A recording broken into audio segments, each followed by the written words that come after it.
What's up, y'all? Yes, indeed, man. I gotta tell you, after watching the show, like Stomping Ground and all of its history, you need one of these here, brother. Hey, you're a nice, good couple, man. You gotta celebrate with a B-double-L. Sit down, I'm holding court. Tell you on my lap. I'll tell you about my life. Oh, man, a show that started out fine. I think it was the last two matches. The steel cage match with Kofi. You're not supposed to be... I'm Jared, by the way. I'm Josh. Good to be here, just brother. in case you can't read down there. For Which is which? Man, in the middle of a match, you're not supposed to feel like, man, they've been out there a while.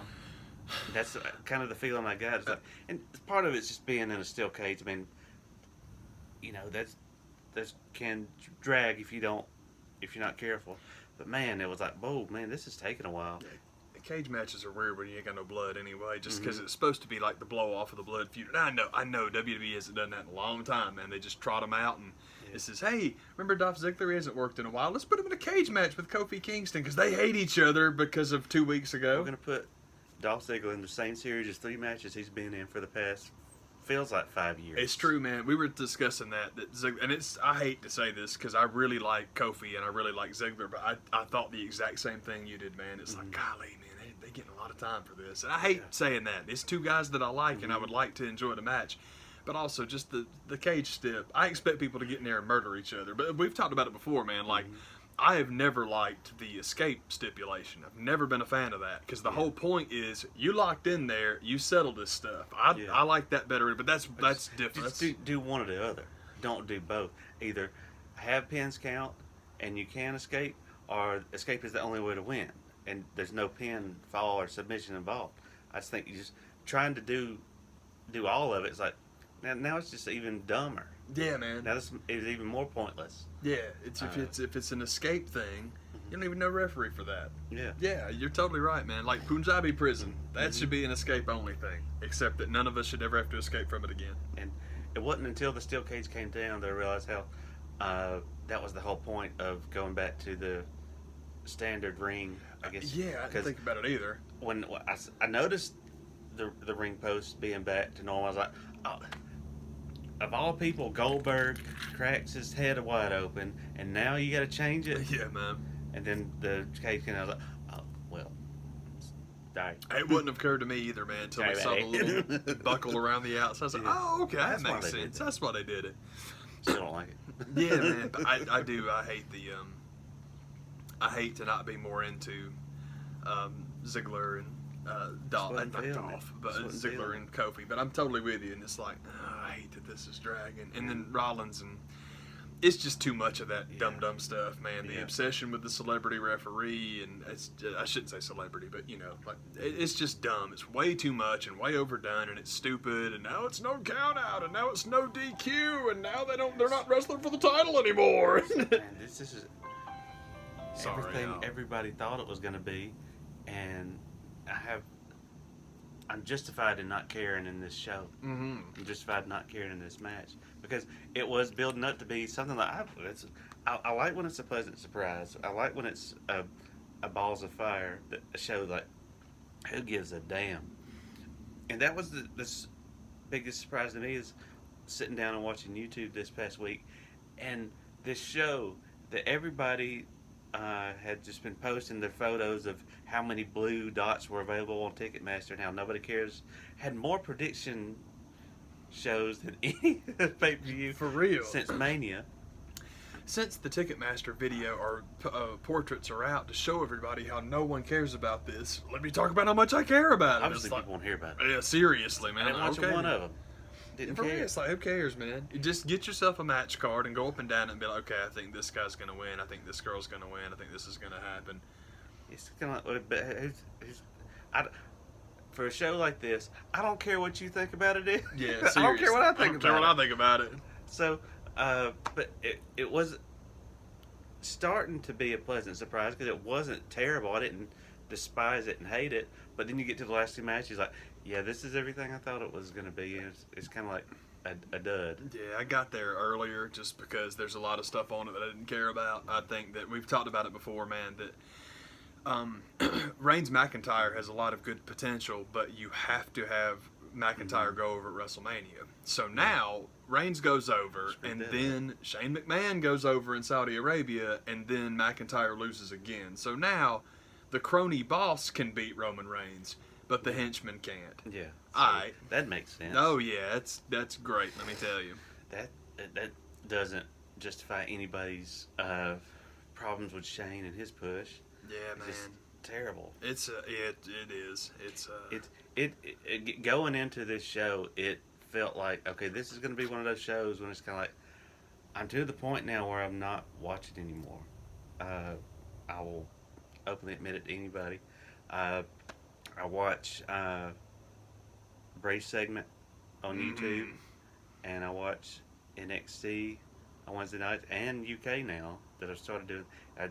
I was floored at how good the NXT UK show was this past week. So I was like, man, I've got my shows that I watch, and I don't care about it anymore. This dumb crap. Yes, that's where I'm at with everything that's like popping off, everything that's coming to TV. It's more of that frustrating junk, man, where, well, they sold out All Out in 15 minutes, and it's really interesting because they picked Chicago, and it's such an easy, convenient place to get to from both coasts, which basically is just saying that it's not equally far from New York and California, but either way, if you're coming from New York or California, it sucks to get here. Let me help you, because I live in this country, and I'm here to tell you. Not to pick on our fellas in England, because England's a lot smaller than it is here, man. I have no idea. England, as far as I know, pretty much top to bottom is about the same size as the state that we live in. So if you look at Newcastle to Portsmouth. The concept of being able to drive 2 hours and be in another country is something that we just can't grasp. Shockingly foreign to us, because if you drive, for real, if you start at the top, we live in Georgia, just in case you don't know, if you start at the top of the state, 2 hours later, you're about halfway down. It's just a huge country, and that's okay. But they're not wrong for pointing out Illinois being a good spot, and it's all great. And this goes back to something you and I talked about a long time ago when Billy Corgan first showed interest in buying the NWA, and then he bought it. And what a good idea it is to have kind of an independent wrestling hub with a recognizable franchise, I guess is the name I'm looking for. It's smart, and it works. And one of the reasons it works is this. If you're going to sell the NWA, Chicago's a great place to do it. You either do it in the South, like it was in the 60s, 70s, and 80s, or you do it in Chicago like it was before then. Yeah. And what is so cool about picking Chicago is that if you have Chicago and then you are hard targeting the South, you got two things that really, genuinely, ultimately, massively help you out, especially for, I was talking about Billy, but now for something like All In.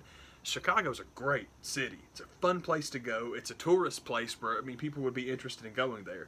But as far as if you are running your independent promotion and you're hard targeting Chicago and then you also want to hit the South too, man, that gets you two massive things. They are called O'Hare and they are called Hartsfield.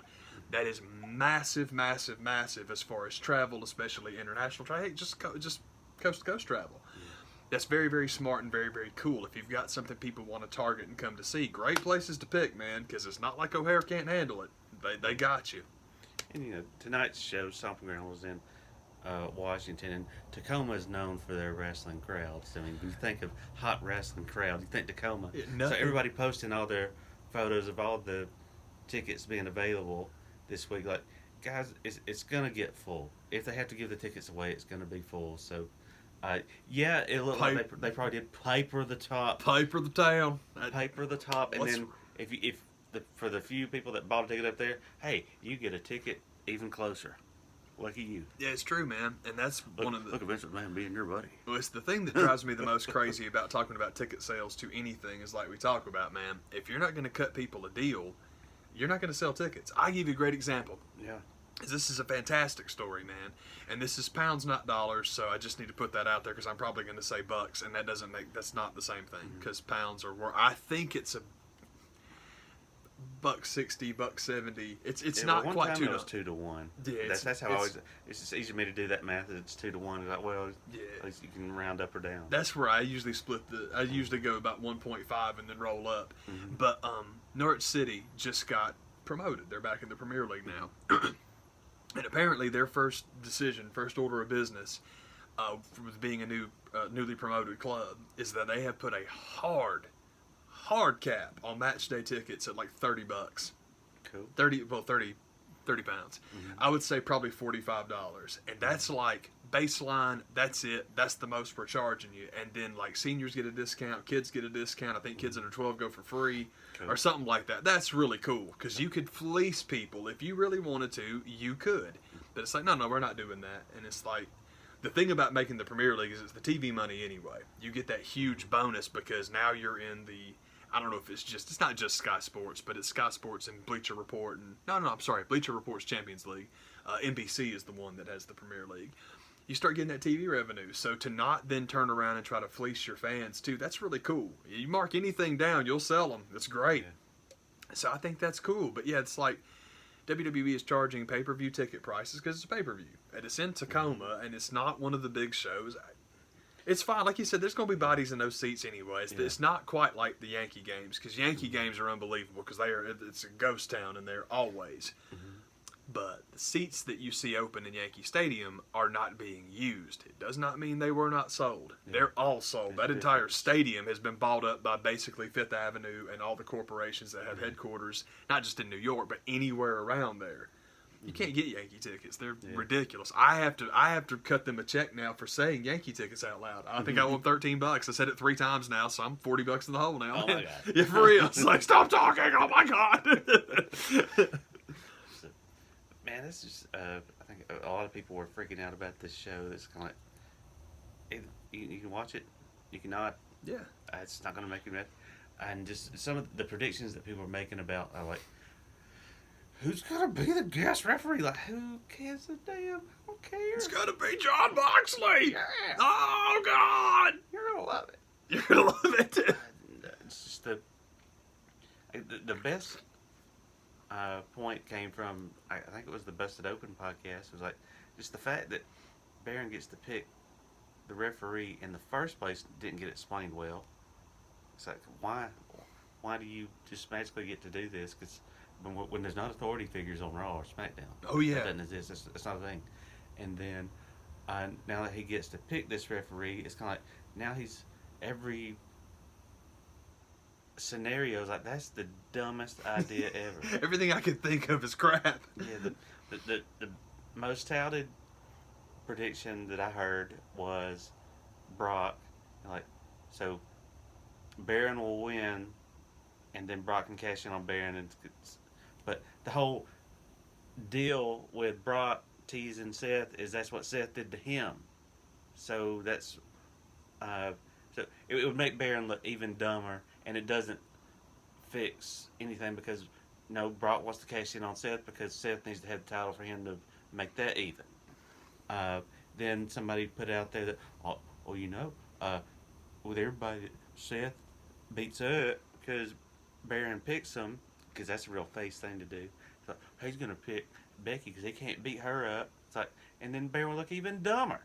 People already hate Baron Corbin. Then you're going to make him look stupid on top of that.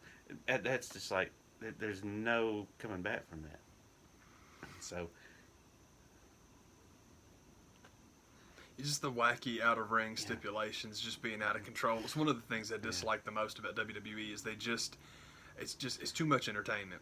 My brother and I were talking about this. I think I can make this parallel the other day because he was explaining to me that HBO doesn't run boxing anymore, and both of us think that is an absolute crime.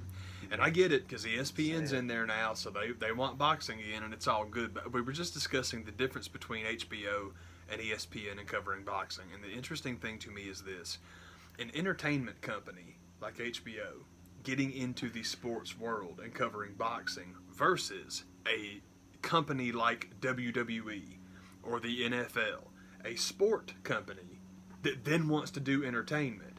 One can do them, one can't. And the biggest thing, I think the biggest difference is that, and this is definitely true with Vince McMahon, with Vince and professional wrestling, and not by and large, but there's a lot of people, a lot of us that like pro wrestling that get our hackles up, get defensive about it. Vince definitely is that guy. Yeah.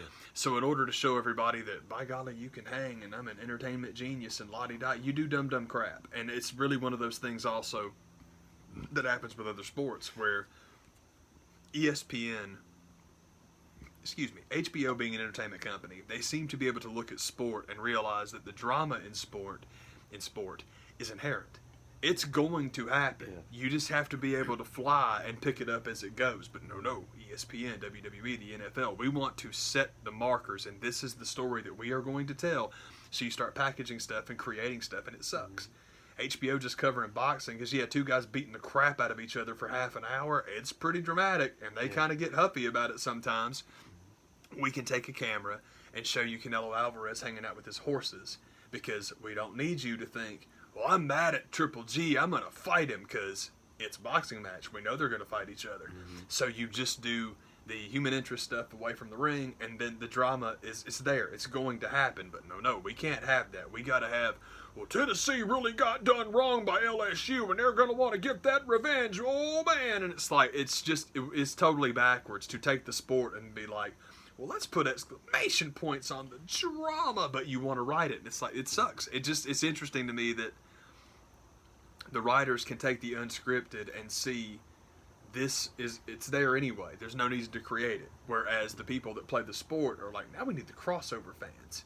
Now we got to get, it's weird. I'd never thought about it before, but I do hate that HBO's not doing boxing anymore. I get it, because if ESPN's involved, they're going to ruin, ESPN ruins everything they touch, man. I was the biggest college football fan that I knew for many years, and honestly, Tech's got a Thursday game this year. I'm thrilled. Thursday night games in Bobby Dodd I'm going to go to for as long as I live in Atlanta. Other than that, hey, man, and if it's not Georgia Tech, I honestly could not. I don't care, because it's just so much of what ESPN has done with purchasing college football is they just ruined it, because if it's not the Southeastern Conference and anymore the ACC, they don't care, because that's where their money is. Same thing.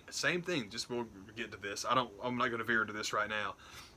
But the draft the other night, I think it was 6 of the top 7 picks were all ACC guys. And I'm like, real cute that since every commercial break on ESPN all of a sudden has an ACC network, it's coming, guys. Now all of a sudden you want to point out that, wow, 6 of the first 7 guys came from the ACC. Because the ACC schools have never had basketball players drafted before. I hate stuff like that, and that's why I'm bitter about it, because I love Georgia Tech. I've loved them my entire life, and I knew the man's had to listen to me complain about this for years. It's bad enough watching them try to pretend the Southeastern Conference is a huge deal. When the thing is, that's more of that created drama. If you just put cameras at the schools, hit record, and run the football games, it'll come across. The SEC was always the best conference of college football, but it's when it became corporate mandate that you gotta make them look strong. You gotta make the SEC teams look strong. If you want the SEC football teams to look good, just put them on TV. Make sure the feed doesn't break. And it's the same thing with the ACC and basketball. It's the jam job that drives me crazy. And I'm like, heck with you guys. I hate ESPN. I'm sure you guys have noticed it. Just like Matt Scherzer this past week, his face got exploded. Dana Brooks had the same deal Monday. She fouled a batting practice. Did she get a batting practice bunt off the nose? Something happened of like one of the shows that it was taped before Raw for main event, but I never got an explanation as what happened. But she ends up in it had to be the turnbuckle, and it was rough. Gosh, but I brought that up because the best line that I heard came from one of the Braves played the Nationals this past weekend. I think it was actually the night before, 2 nights before we went up there. They're playing the Phillies, and Scherzer's pitching. Because when that was the drama there, I was like, well, is he going to pitch? Is he not going to pitch? I don't know. It's Max Scherzer. He's out of his mind. Yeah, it's going to happen. For real. Unless a batting practice ball hit him in the nose and his arm fell off. One of the announcers had the best line when he said, yes. Was it one blue eye, one brown eye, one black eye? Yep, that was it. This guy, I can never remember the name of that condition, but it's where your eyes have, one of your eyes doesn't have the same pigmentation as the other, and Max is like that.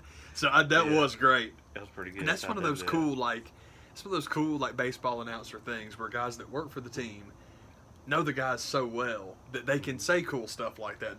But that was really clever. I'm with you. It was cool, man. It's like, well, Scherzer now has got one brown eye and one blue eye and one black eye. And he did look rough. It was crazy. I mean, it's just Scherzer apparently is one of those, I think I don't know if he's as bad as Kevin Brown, but whenever they had the little league kids like come out on the field, like there was the story about Kevin Brown back in the day that when they'd have little league day at like Dodger Stadium or with the Padres, bad day. Somebody, I think it was like the second baseman took 2 kids out. Yeah, like they just you did not talk to him before. No. pitching. He was just psychopath. I get that. It makes sense, but just don't have me pitch on Sundays if that's what's going to do. I hope that whatever nights we do that. I hope that I never have a job I take that seriously. But just like you said, I understand if you do have a job you take that seriously. If you're someone that takes your work, I'm with you. I don't want to do it. I hope I don't do it, but I ain't mad at somebody that does. Yeah. It's just a difference. I mean, just tell people going in. Yeah. Oh yeah. Might not want to talk to me that day. Yeah, it's that Larry Bird thing of like, season's over, right? Yeah. Well, see you later. Are you gonna stick around Boston, Larry? And by the time you're done asking the question, he's already headed back to Indiana. Hell no. Hell no. So anyway, speaking of Larry Legend. Larry Legend. And the draft. And yes. All that stuff. Get into. Thrilled. We had a good one here in these parts. I completely agree. Yeah, man. Loved it.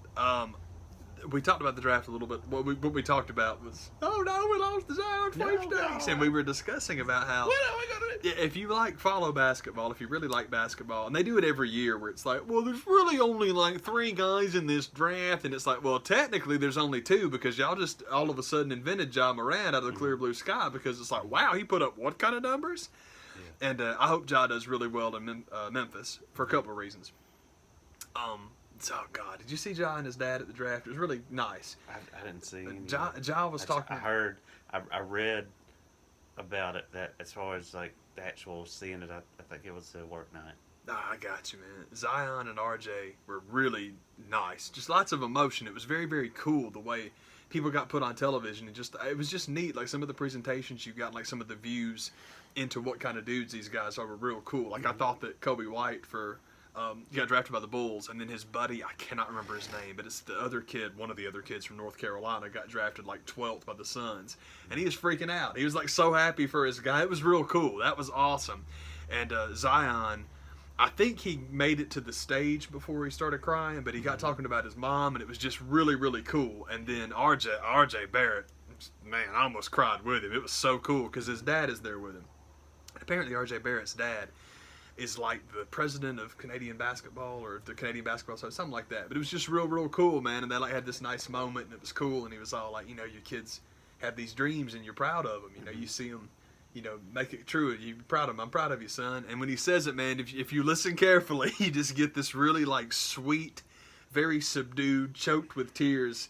RJ's like, thanks, Dad. It was, oh man, it killed me. It was so cool. And they just did it a lot. Like you got to see a lot of personality from a lot of guys. The kid from Japan, I cannot remember his name, but the Wizards drafted him 8. He got to like talk to the home country in like the native language, and it was just real cool, man. But Ja was talking, I think this was before, about how like haters fuel me, man. My dad was my original hater. He's always down on me, man. Motivate me to get better. It's all good. And somebody made the point. Ja's up there looking nice. His dad's up there with him. But he's got a little flat brim hat on, man, looking all gangster and stuff. And it was all like, man, it's funny that Ja Morant said his dad was his first hater when his dad showed up to the draft dressed like he's going to the player haters ball. Yeah. And they put Charlie Murphy and Dave next to him, and they're like outfits. It was awesome, man.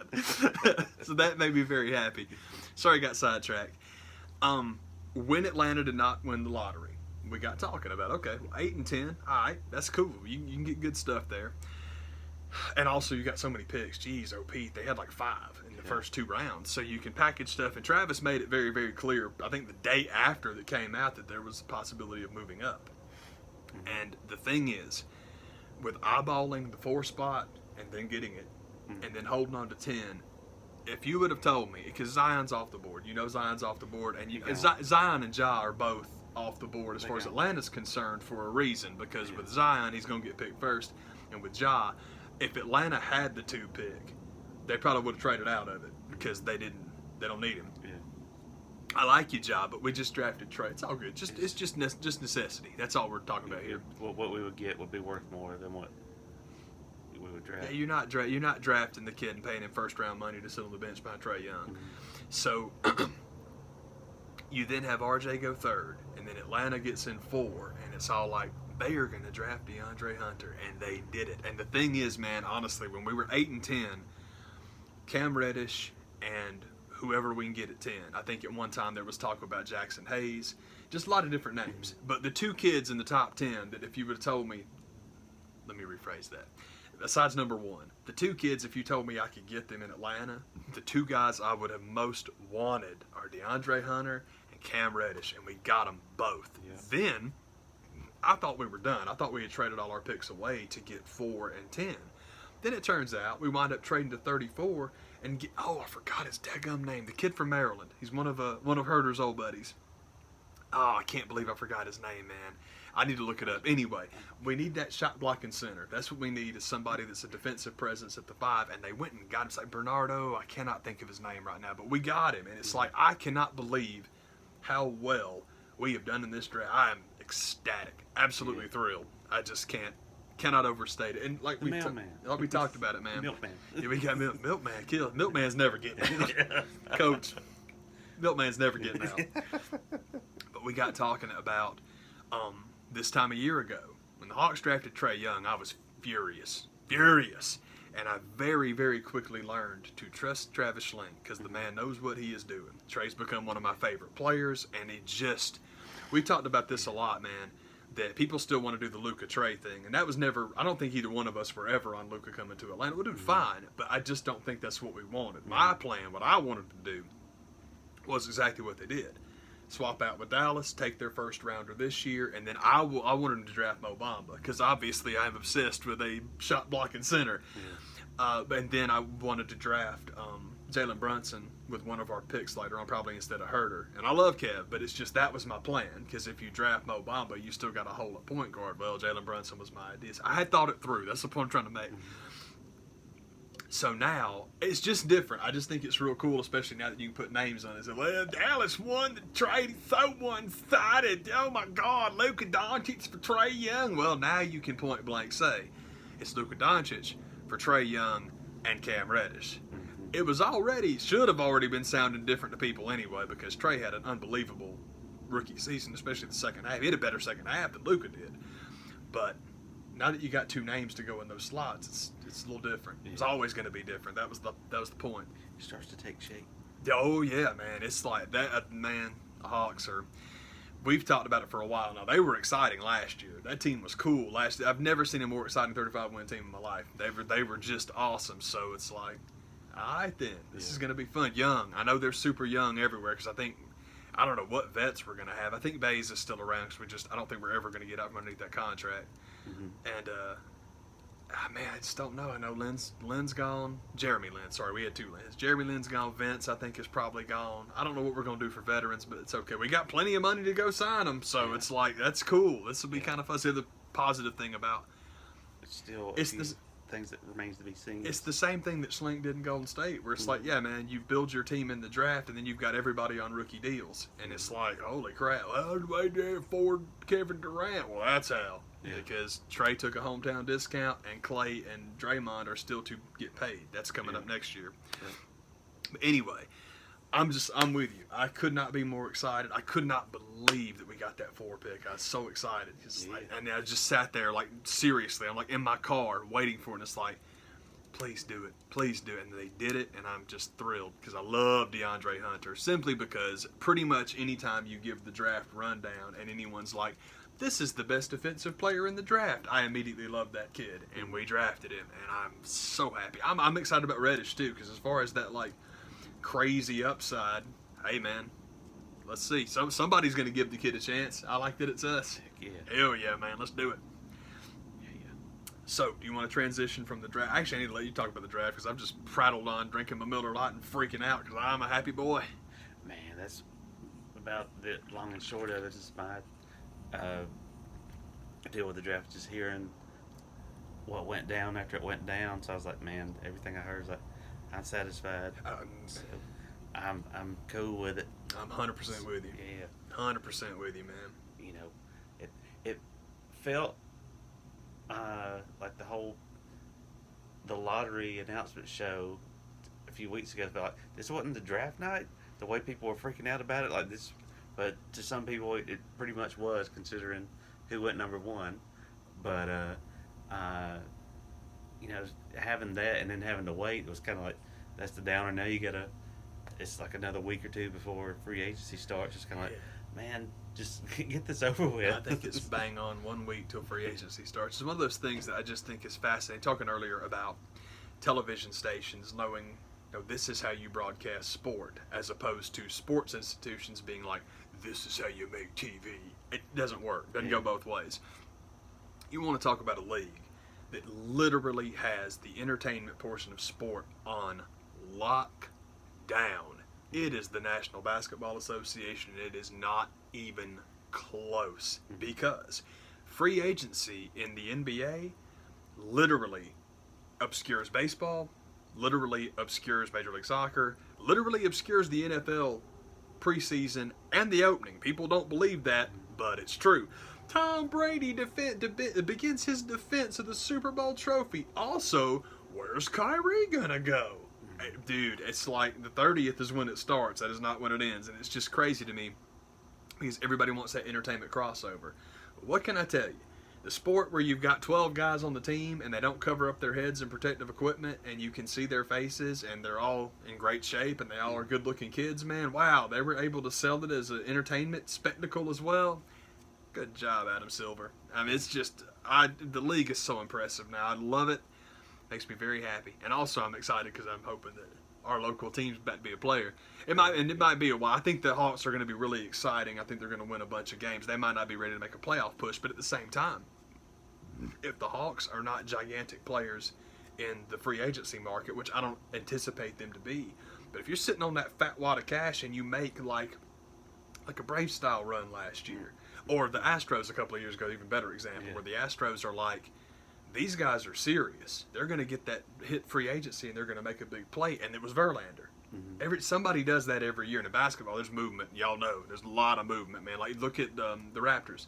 Went and got Lynn. Went and got Gasol. I mean, they were active, and that's real cool. So, why not? If it doesn't go well, fine. We'll just stockpile our money and be okay. But if it does. It feels like it's the Astros or the Royals that year before they go. It feels like that's what we're building towards. I agree. I think that this is going to happen this year, but I don't either. But it's coming. Yeah, it's just one of those things. As far as like, if you do luck up and get there early, then you can put your money out. And if you don't, I'm totally with you. I think that we're a couple of years off, but it's a couple of good years. Mm-hmm. It's the other positive thing about building your team with rookies, man. Is you got everybody on rookie deals, and that's multiple years, and it's like, sweet, this is awesome. And I want our free agency money to go to Klay Thompson, but that's just me. And that's okay. I don't think Klay's going to go. Oh, that was it. That was the other thing is, like, let's talk free agency about who we think's going to go where. We'll start with Klay Thompson. It's tough to say, considering it's like an ACL. Yeah, man. He tore it, so who knows? I have no idea. My gut says that's all I'm going on with any of this crap is just gut feeling. I think he stays. I don't think Klay's going to go anywhere. Klay was the guy that I was saying, and I'll stand by this, and yes, this includes KD. I think getting Klay Thompson off Golden State is the most valuable move that anybody can make. Aside from how good that guy is and what he contributes to your team, what he adds through the subtraction from the Warriors is massive. KD's the same. We talked about with Durant. Durant was more valuable to the Warriors not playing somewhere else. And as good as he is, like Kevin Durant, I think Durant is probably the best player in the world. And I know everyone's supposed to say Kawhi right now because he just won a championship, but I love Kawhi Leonard. I think he's great. But if we're talking the top of the line, best player in the whole wide world, a guy that can score in any way imaginable, a guy that can defend anybody, that's pretty much Kawhi. But which one of them are you going to put on your bicycle flakes? And I love Kawhi. One of the reasons I love Kawhi so much is because he's just like, I'm here to do my job. I'm going to go home. I'm going to hang out with my family. That's all I want to do. I don't want to do that rock star thing. Don't want to do that celebrity thing. Durant's a bit more up for it. Not really, but he's a bit more up for it. That's who you want. It's the same thing I talk about with people all the time, man. I'm like, you build a time machine, and Michael Jeffrey Jordan with his receding hairline jumps out, and LeBron James with his receding hairline that's 3 inches taller in the sky jumps out, and they're the same age. Who do you think Phil Knight's backing? Glad Mike got to be Mike, but if all things even, he wouldn't have. Anyway, Klay Thompson, I think, stays with the Warriors. That's my gut. Okay. Stick with Golden State. Do KD? Yeah. I don't have any idea. I think the big prospects for that are some people say the Clippers, some people say re-sign with the Warriors, and of course the Knicks and the Nets just will not stop. And I mean, if the Knicks get either one of those guys, him and Kyrie, I'd be surprised. I wouldn't. I just think if I want to play basketball in New York and the Knicks and the Nets are both after me, I'm going to Brooklyn. That's what I would do. Maybe I'm wrong. It wouldn't surprise me if either one of those guys wound up in Brooklyn. Maybe they both do. But KD to the Clippers, I think, is also kind of an interesting thing. Now, I've said if he goes to LA, he needs to go to the Lakers. And the reason I say that is it's a stupid thing, but it just ties into that media narrative of, well, KD's forever going to compare his legacy to LeBron. Well, if that's what you're going to do, then you need to go play with him and show everybody that you're the best player on the team that he is on. Yeah. Because you've shown you're the best player on teams that beat him. You've done that twice. You've done that 2 times now. And nobody cares. Yeah. KD gets no credit for that. The only thing you can do is go be Kyrie. Because, boy, media loved Kyrie Irving when it was, this is the help LeBron needs to win championships. Now they're trying to do that again, trying to dovetail into Kyrie. They want to send him to the Lakers now, too. Actually, I'm sorry, we just did Kyrie. I'm going to say Kyrie and KD both go to the Nets. I think that'd be awesome. Cool. That'd be real cool, man. Who else is out there that's a big deal? Kawhi. I think Kawhi's going to re-sign with Toronto. I don't know if he'll do it long-term or not, but I think that's cool. I do feel bad, though, because the Clippers were supposed to be in on all these guys, and I don't know if they're going to get any of them, man. And it's like, that's messed up. That it just shows you the difference between the Knicks and the Clippers, because the Clippers are a much more significant team, but the Knicks get all the headlines. Yeah. And it's just like, that's so stupid, man. Mm-hmm. And there's somebody else monstrous I'm leaving out. I don't remember who it was now, man. Boogie Cousins will be interesting, man. I wouldn't mind seeing Boogie in Atlanta, to be honest with you, just because watching what he did with the Warriors and his distribution, the way he plays, that might be kind of fun. I mean, honestly, if we're not looking to start the youngster, I don't know if you're going to give him that supermax because, again, his Achilles he's still rehabbing that because I think you rehab those forever once you rupture them. So I don't know, man, but I do think that'd be kind of fun, man. Yeah. There's lots of possibilities. It's going to be another great offseason. And just the way the NBA contracts are structured now, we get this every year. Every year, some monster is coming up. Oh, Jimmy Butler's the other guy. Oh, man, there's lots of guys I'm forgetting. I forget how many huge guys there are. Jimmy Butler, my gut says he stays in Philly. I just think he will. For the sake of Philadelphia basketball, I think he better. I think he and Tobias Harris are incredibly underrated as far as just how well that team play. I know everybody wants it to be Embiid all the time, but it's not. Joel Embiid, great player, but I just don't think he's the guy to push the game. I just don't. I don't think he's that dude. Kemba, I think Kemba stays in Charlotte. And as far as the Lakers are concerned, who knows with this whole, well, they got to get this money for the third match. I have no idea what the deal is, but I do know this. You got LeBron, you got AD. Kawhi is the only guy that I can see. If you are in a position to offer a third Supermax, Kawhi is the one guy I can see you doing that for. I don't think that's going to be a thing, but if that opportunity presented itself, I could see you going buck wild and trying to do that. But there's a lot of suggestions about them taking that money instead and turning it into Sweet Lou Williams and J.J. Redick and Derek Favors. I'm very much in favor. I'm in camp. The Lakers should sign Derek Favors because LeBron has won 3 championships. He's only done it with Georgia Tech guys. He needs a Georgia Tech alum. This is me pushing for Derek to get down there because I like Derek.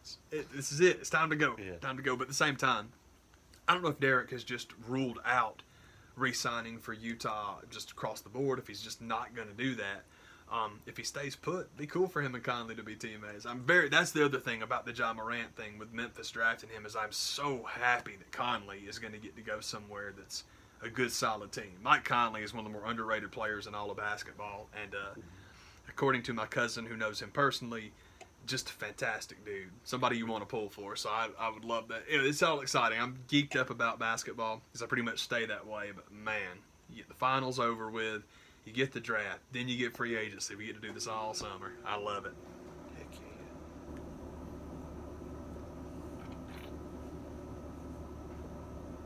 Because it's the best. I'm talking about. Hell yeah. So what else we got to discuss? We can discuss, I don't think we discussed like the 2 free shows that are coming up on the Bleacher Report app. That's great. That's awesome. They're doing that. I'm already looking forward to those. That'll be coming up soon. Like Saturday night. I think that's right. FYRE Fest. And then after that, you have Fight for the Fallen in Jacksonville. But I just couldn't believe the people that were trying to put out this idea that they lost so much money on Double or Nothing that they have to give it away for free. Like that's not how economics works. That was the same at all. Yeah, that was the same package that I saw too. But it's just I've seen two things lately that just further prove that people will believe anything they want to believe. And that was one of them. And the other one I thought was really funny is somebody made this awesome post, and it was the old like TNT flame background with the AEW logo and a little like line through it, and then the logo for WWE Main Event. And they had presented, it was just this tweet they put out about, is the TV deal for AEW in trouble? TNT negotiating to run Main Event in its place. And I thought that you would make that joke because it is so absurd.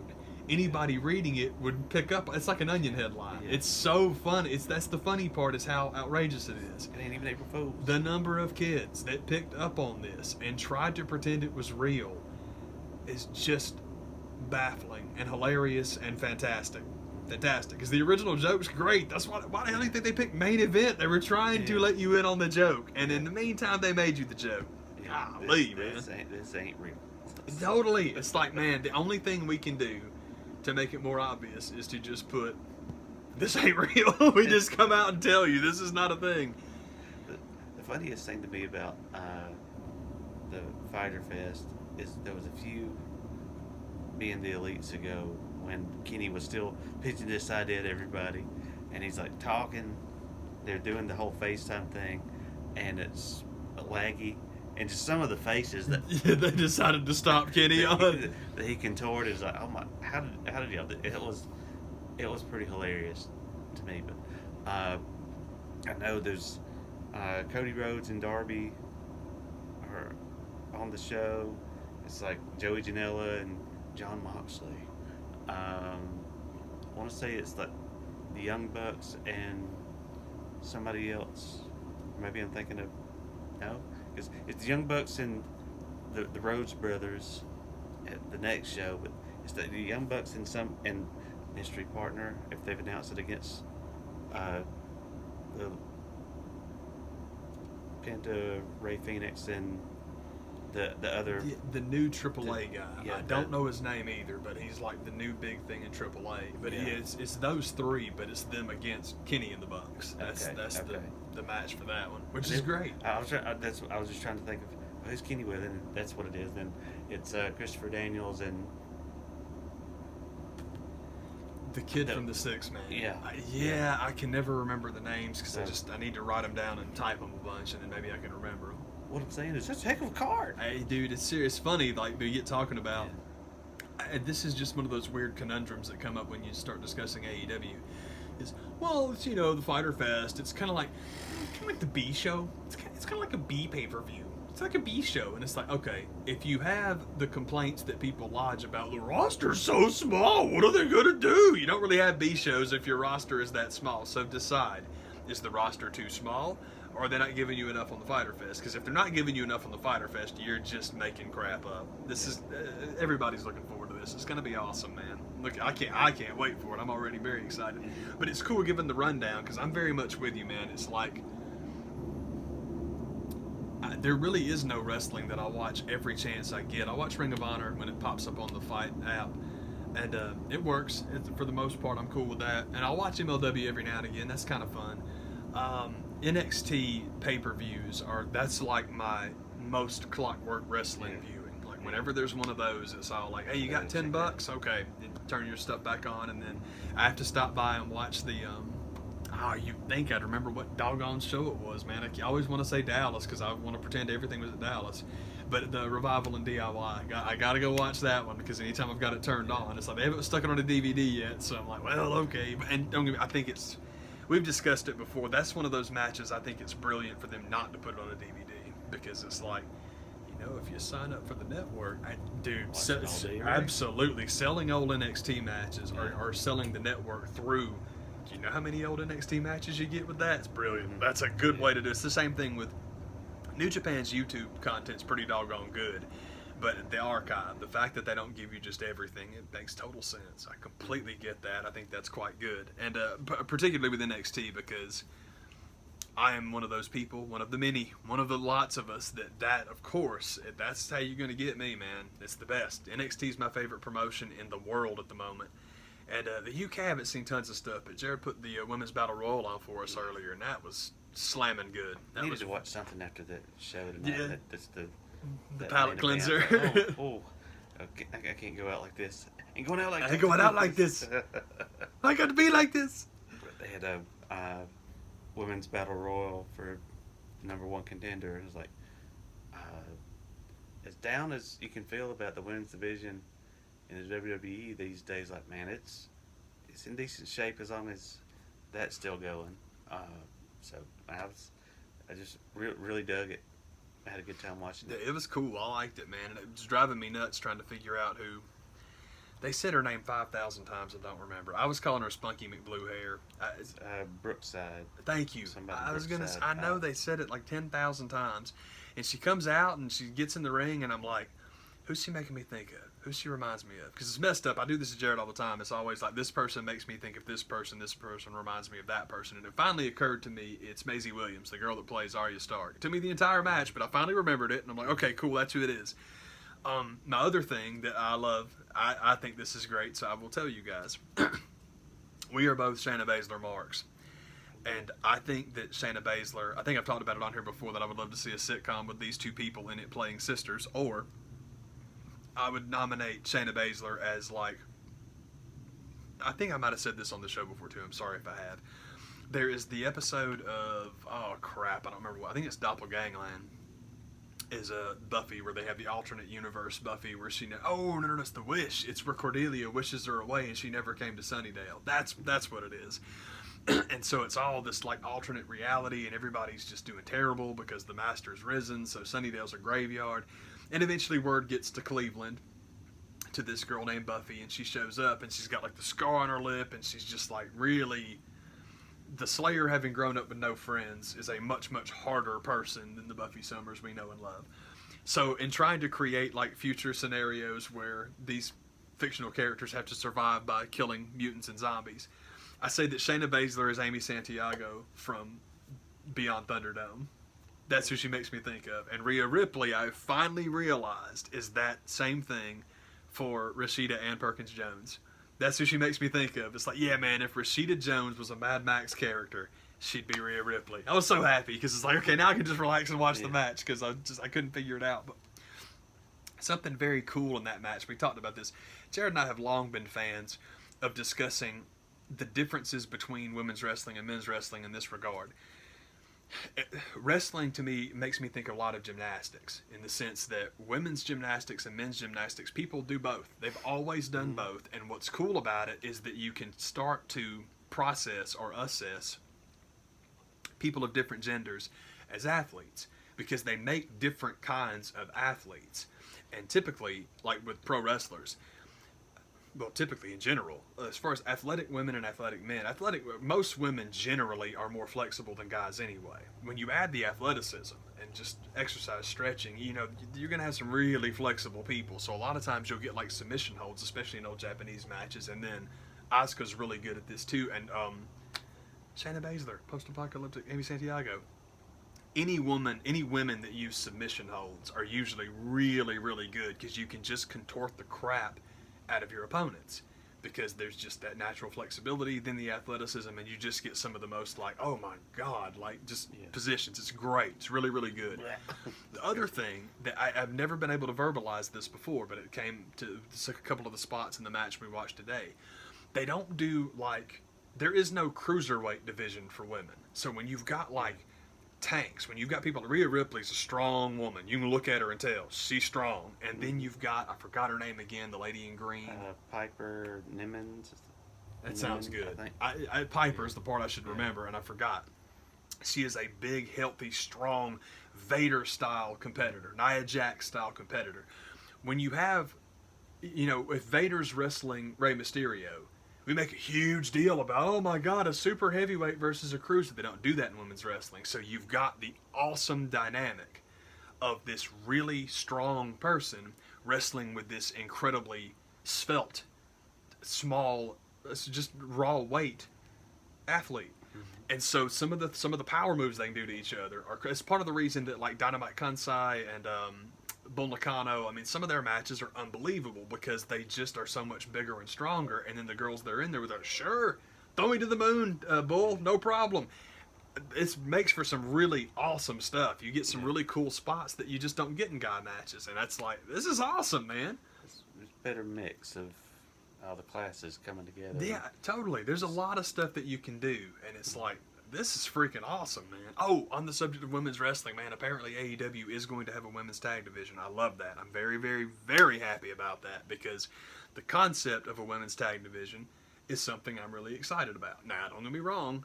It's not the Iconics' fault. It wasn't Sasha and Bayley's fault. It's not going to be the fault of whoever takes the belts off the Iconics. It's just that tag teams are not a priority in WWE. We know this. It's why I get all sad.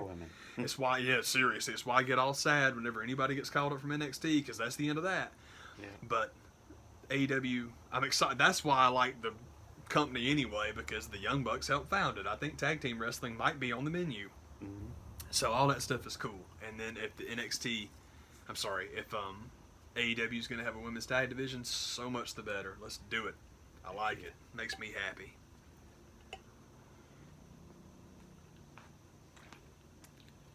I think that's everything I had, man. I just had to squeal about the draft because I'm so happy. So happy. All the news that's fit. It's fit to print, by golly. That's what's up. Enjoy your BLL. Bye.